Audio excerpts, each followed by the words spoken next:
क्या कभी आपने सोचा है कि बुद्धि, साहस और धैर्य मिलकर किस तरह असंभव को संभव बना सकते हैं?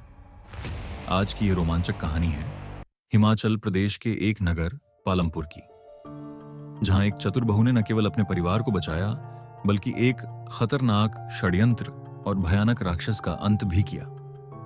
बहुत समय पहले पालमपुर में एक धनी साहूकार रहता था। उसके 4 बेटे थे और चारों का विवाह हो चुका था। तीनों बड़ी बहुएं और चारों बेटे साधारण बुद्धि के थे, लेकिन सबसे छोटी बहू दुर्गा असाधारण रूप से चतुर और बुद्धिमान थी। साहूकार को अपनी इस छोटी बहू पर अत्यंत भरोसा था। एक दिन प्रदेश का राजा किसी बात पर साहूकार से नाराज हो गया। क्रोधित होकर उसने साहूकार और उसके पूरे परिवार को देश निकाला दे दिया। आदेश था कि वे अपने घर से कुछ भी साथ नहीं ले जा सकते, सिवाय अपने शरीर पर पहने वस्त्र और आभूषणों के। यह सुनकर साहूकार का हृदय टूट गया, पर राजा की आज्ञा मानना उसकी मजबूरी थी। जब परिवार प्रस्थान की तैयारी कर रहा था, तभी दुर्गा ने राजा के सिपाहियों से विनम्रता से पूछा कि क्या वह यात्रा के लिए कुछ रोटियां बना सकती है। सिपाहियों ने अनुमति दे दी। दुर्गा ने आटा गूंधा और चुपचाप उसमें 4 बहुमूल्य माणिक छिपा दिए। फिर रोटियां बनाकर सिपाहियों को दिखाईं। सिपाहियों ने संतोष कर उन्हें जाने दिया। दुर्गा ने रोटियां पोटली में बांध लीं और परिवार के साथ चल पड़ी। सारा दिन यात्रा के बाद वे एक अन्य नगर पहुंचे और रात धर्मशाला में बिताई। सुबह साहूकार ने कहा कि सब अपने अपने गहने दे दें, ताकि उन्हें बेचकर खाने पीने का सामान और कपड़े खरीदे जा सके। तभी दुर्गा ने एक माणिक निकालकर ससुर के हाथ में रख दिया और बोली कि इसे बेचकर व्यापार शुरू करिए। साहूकार माणिक लेकर बाजार गया। उसने सोचा कि इतना बहुमूल्य रत्न तो कोई बड़ा जौहरी ही खरीद सकेगा। वह नगर के सबसे बड़े जौहरी की दुकान पर पहुंचा। माणिक देखते ही जौहरी की आंखों में लालच चमक उठा।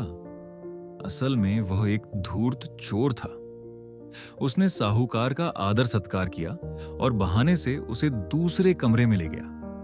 वहां एक कच्चे सूत से बुनी कुर्सी रखी थी, जिसके नीचे एक तहखाना था। जैसे ही साहूकार उस पर बैठा, धागे टूट गए और वह तहखाने में जा गिरा।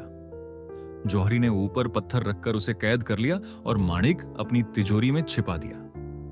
जब साहूकार वापस नहीं लौटा, तो दुर्गा ने दूसरा माणिक अपने पति को दिया और बाजार भेजा।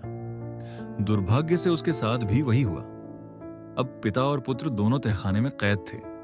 सुबह तक जब पति भी नहीं लौटा, तो दुर्गा समझ गई कि नगर में कोई बड़ा षड्यंत्र चल रहा है।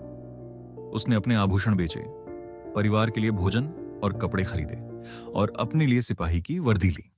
फिर सिपाही का भेष धारण कर सीधे राजदरबार पहुंच गई। उसने राजा से सेना में भर्ती होने की विनती की। उसकी तेजस्विता देखकर राजा ने उसे सिपाही रख लिया। उसी समय महल की पशुशाला में एक राक्षस का आतंक था। हर रात वह एक पशु मार डालता था। कोई सिपाही वहां पहरा देने को तैयार नहीं था। दुर्गा ने स्वयं यह दायित्व मांगा। रात को वह एक घने पेड़ पर चढ़ गई और अपनी उंगली में घाव कर लिया ताकि दर्द से नींद ना आए।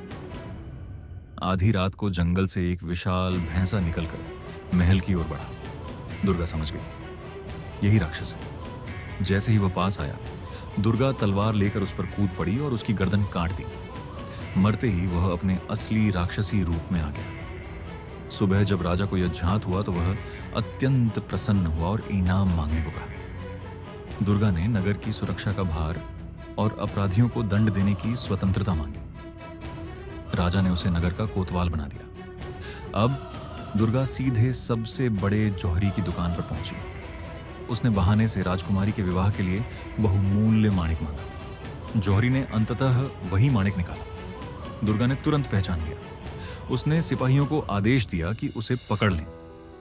तलाशी लेने पर तहखाने से उसके ससुर और पति अधमरी अवस्था में मिले। दुर्गा उन्हें लेकर दरबार पहुंची और सारा सत्य बताया। राजा क्रोधित हो उठा और जौहरी को कारागार में डाल दिया। राजा उस वीर कोतवाल से इतना प्रभावित हुआ कि अपनी पुत्री का विवाह प्रस्ताव रखा।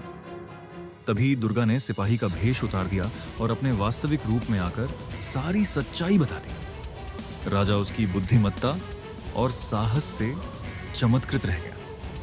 उसने उसे सम्मान दिया और साहूकार को नगर में पुनः व्यापार करने की स्वतंत्रता प्रदान की।